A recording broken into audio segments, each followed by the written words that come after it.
You ever freeze every time you hit record? Like you overthink every word. You hate how you sound. Maybe you stop halfway through, start over, and then just end up deleting the whole thing. Yeah, I've been there more than once. And I say that not like I've figured it all out, but because I've felt that exact pressure myself. You know, the hesitation, the self-doubt, that weird wave of what am I even doing before the camera is even recording. And I think it's a mix of insecurity and I don't know if lack of self-worth is the exact word, but it's probably something close. And I just want you to know it's not just you. This is way more common than most people let on.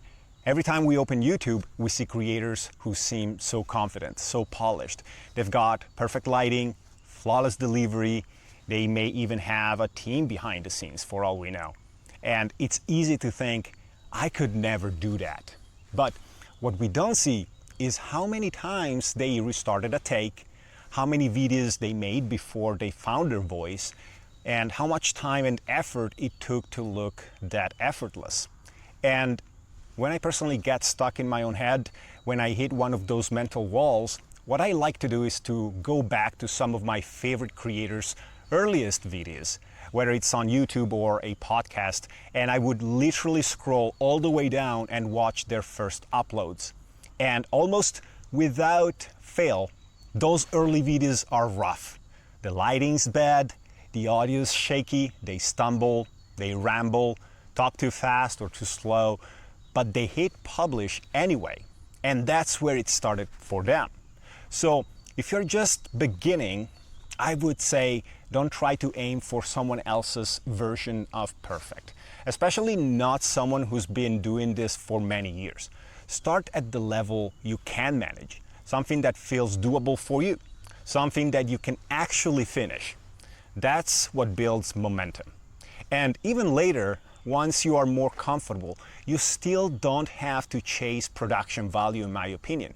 Because the most important thing isn't how sleek your videos look, it's whether the person watching feels like you are talking to them.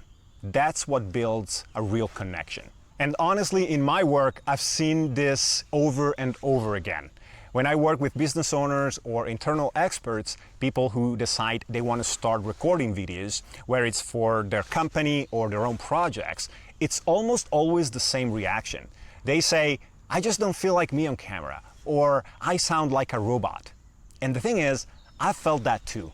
Not just here on this channel, but on other channels I've worked on in the past. There were times I'd watch my own footage and think, why do I sound like a news anchor? Like I was presenting to this imaginary crowd, trying to deliver some perfect performance instead of just talking, right? And what I realized is that pressure to perform is kind of sneaky. It doesn't just make you feel awkward, it actually makes you afraid of coming across as fake.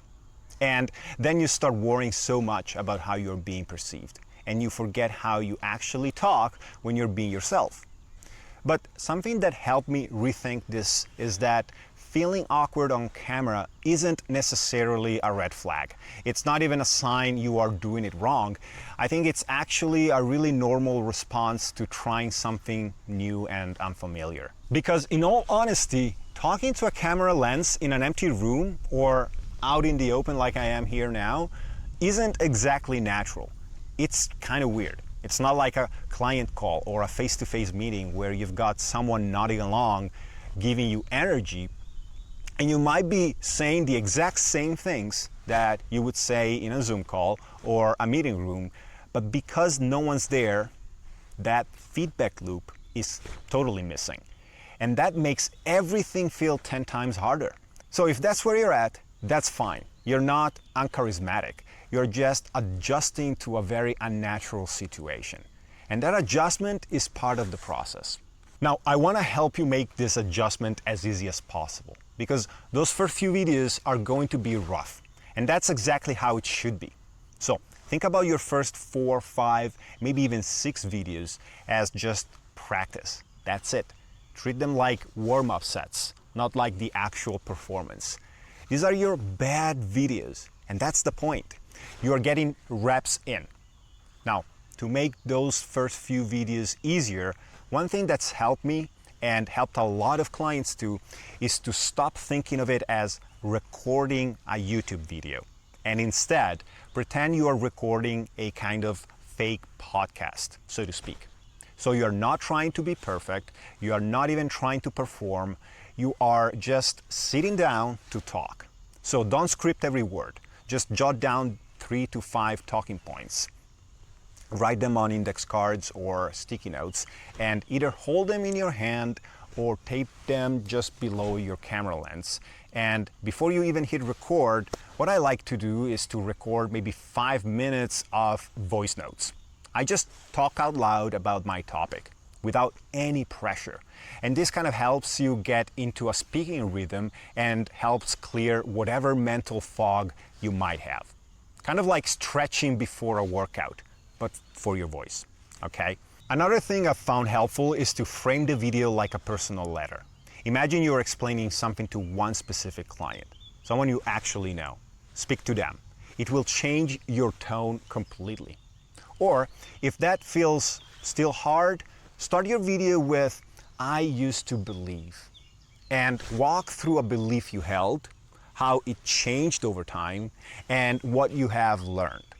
That particular structure will help you sound more natural, and it will also help you build more trust because it shows you are not preaching, you're actually sharing from lived experience.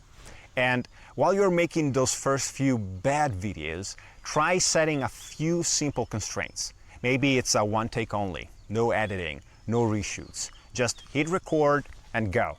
These kinds of boundaries remove decision fatigue and keep you from over polishing something that's really just meant to get you moving.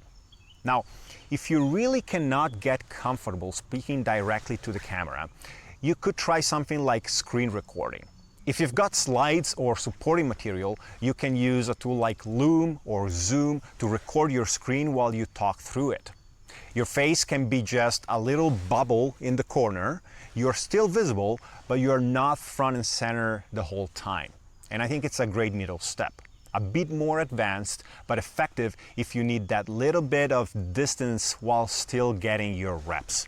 As I've said in other videos, you're not trying to be a YouTuber. You are a business owner, a coach, a consultant, maybe even an in-house expert who wants to share helpful insights with the people who need them most. So your goal isn't to get millions of views. And I don't think that's even the right metric here. Now, views are important, don't get me wrong. They will come, especially if you stay consistent and you keep showing up despite the awkwardness we've talked about. But that's not the game you're playing. The values of your videos isn't in the entertainment factor, it's in the trust they will build. So start thinking of your videos less like content and more like assets. Those videos will introduce you to potential clients, explain what you do in your own words, and eventually will make someone say, "You know what? I think this person actually gets it." And to achieve all this, you don't need to be overly charismatic or overly clever. You just need to be clear.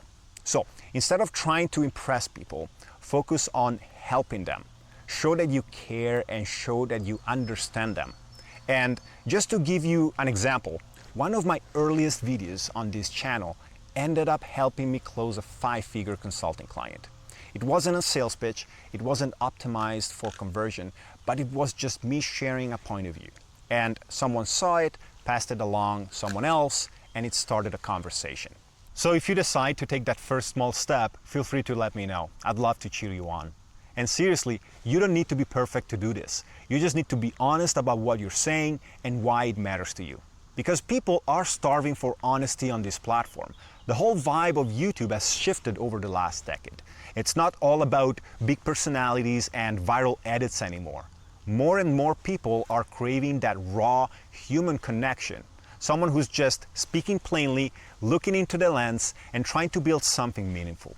So that's today's video. Thank you again for stopping by. If you're working through this fear or if you've got your own strategy for getting comfortable on camera, let me know in the comments. Bye.